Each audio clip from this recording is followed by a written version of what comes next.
The difference between being seen as a speaker and being seen as the speaker they have to book often comes down to a single sentence: nail this and stages chase you. Now, most speakers, they blend in because they sound like everybody else. You know, and I know that there's times when you go out and market yourself and you get crickets in response, or you hear somebody talk about something and your brain automatically starts to shut down because you go, I've heard it before. Like, it's not anything that's new and unique, and that's a critical thing to pay attention to. So these people have long bios, they have vague mission statements, or motivational fluff that it doesn't stick properly. Now, I'm not saying these people aren't beneficial or aren't good, but they're usually wondering why they can't get traction. But when you craft one sentence that immediately shows your value, people pay attention. Now, in this video, I'm going to show you how you build that sentence, and the one that shifts, honestly, in my opinion, everything. It'll change how meeting planners see you, how bureaus see you, how audiences perceive you on the spot.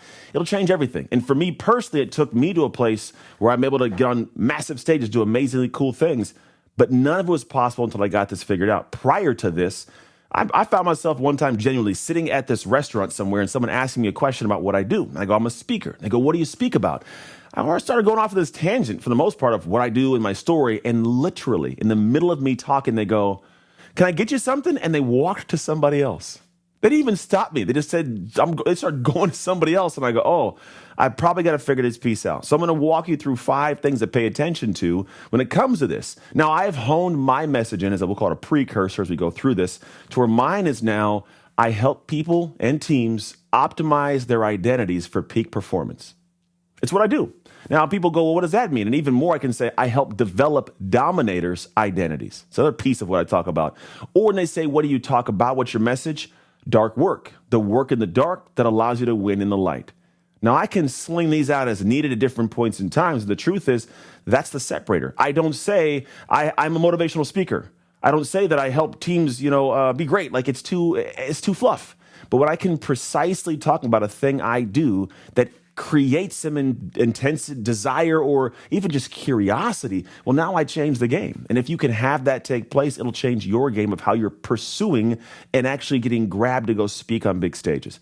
So the 5 points, the first one is this: one sentence matters more than your story. I want you to pay attention to that. One sentence matters way more than your story. You might actually have a phenomenal backstory, but people do not book clarity or complexity. Sorry, people book clarity, not complexity.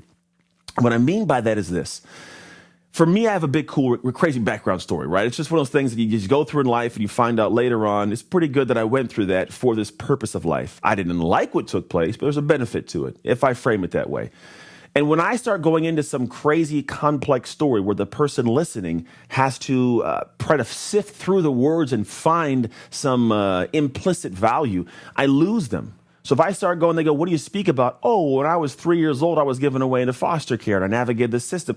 They're now listening to a story, maybe your story, and the whole time they're going, I am trying to find out how this benefits me. Truth is, in the first 10 seconds, planners, bureaus, everybody, they're in their head going, do you solve a real problem for my audience? Or will you make me look good if I book you? And if what you're saying in the first 10 seconds doesn't do that, you're screwed.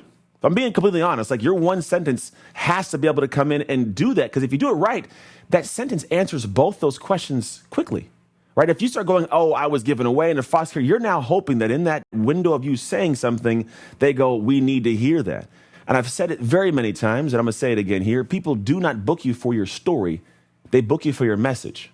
Your message comes from your story, but they need that message that's that precise language that creates value for them. So they're going, well, what problem does it solve? And will you make me look good? So when I go into the world and go, my brand is dark work, I teach people and teams how to optimize their identities for peak performance.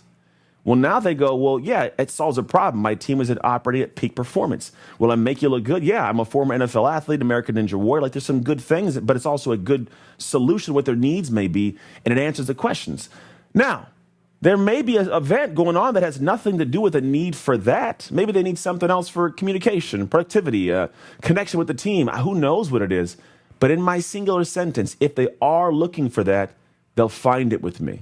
So you got to pay attention to the sentence you speak out and how it becomes a valuable piece for them to hear and go, I need that. So you have to learn how to, I tell people all the time, you have to learn how to sell yourself as a speaker and sell your message without telling your story.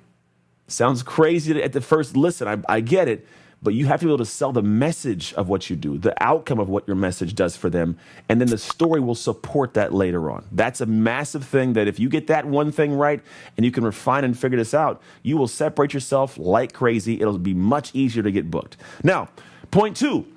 Hey, I hope you're enjoying this video right now. Now, I want to let you know that I developed a speaker quiz that reveals what your speaker type is, the strength of your type, and more importantly, how to capitalize on that type to build an impactful and income-producing speaking business.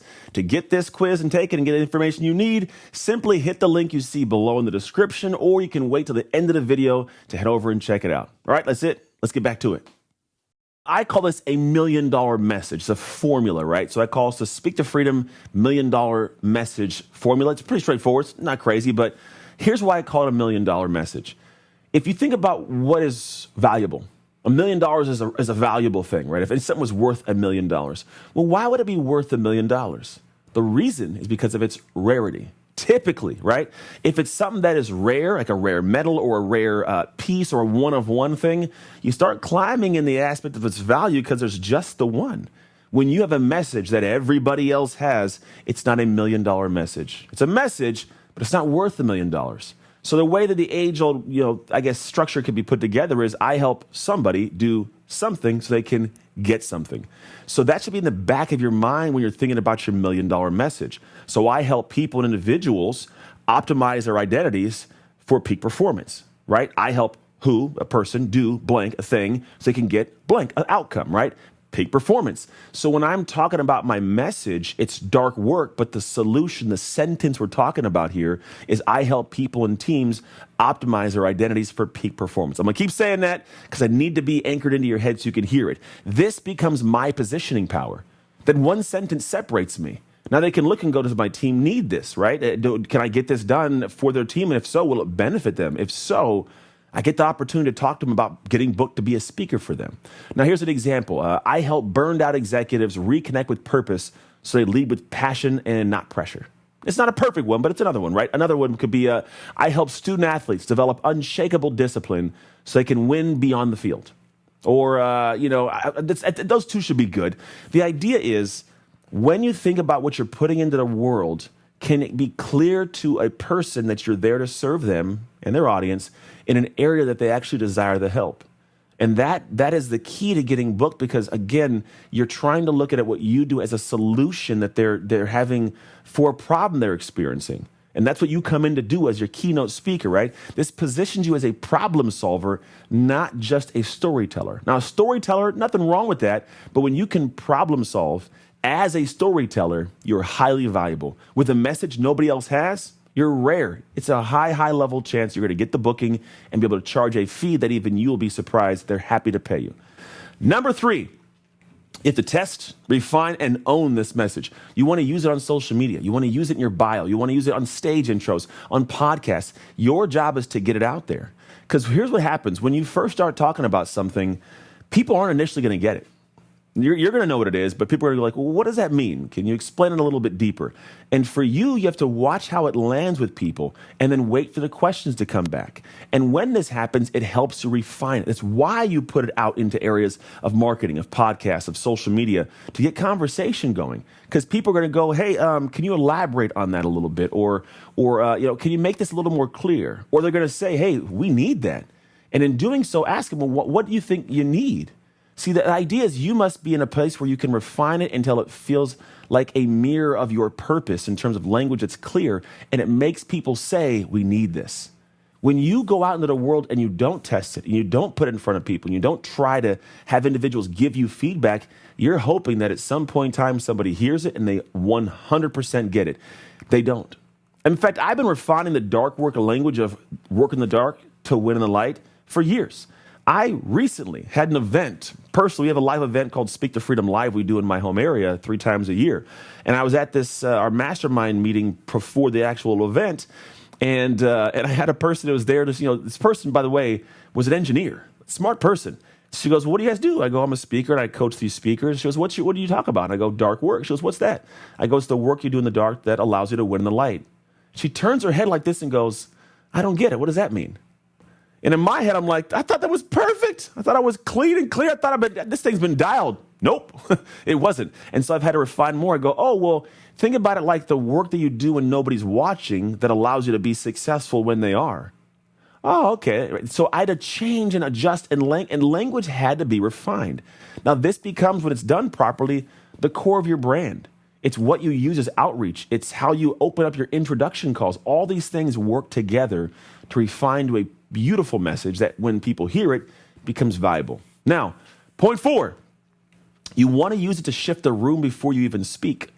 When people look at going to events and going to speaking situations, you want to make sure the sentence leads out in front of you. So use this as your intro when you're networking, when you're pitching, or when you're being introduced, because now it frames up how you could be of value to them. It also, when it comes down to it, if I have an event going on, people can choose to go to my session or not my session. The reason they'll come to the session is because that message, that sentence leads out. If they look at it and go, I need that. I want to be able to work in the dark so I can win in the light, or I want to optimize my identity for peak performance. Who knows what the language is, right? Those little nuggets of language that are worked into the title are what makes people go, I got to go to that session and pay attention. So it frames how people will or will not listen to you as an authority, as someone with solutions, as someone who understands their pain. A strong sentence sets up the keynote before a single story is told. So when you have that in place, it becomes a draw. People enjoy listening. And also, when they're listening to any story, they understand why they're hearing that story. So when I talk about dark work and the hard things I had to do, when I tell stories of my childhood or stories of my sports days and my business days, they understand that they're listening to hear behind the scenes the things that I did that were difficult, that allowed me to have success and hone my personal confidence and self-esteem and my identity. But they know that because I led with a sentence that clarifies that to begin with. Now, point number 5, you must tie it into your content and close or revisit the sentence during the talk, right?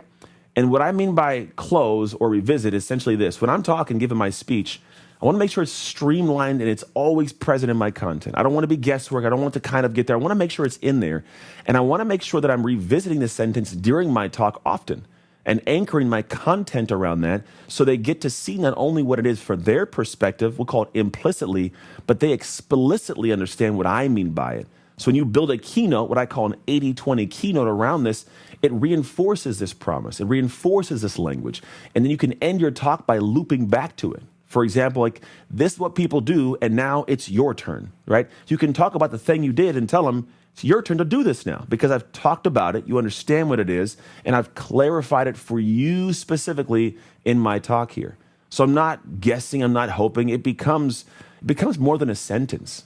It becomes a brand promise and a process that the people in the audience can take away and run with because you've infused it over and over again in a way they get it now.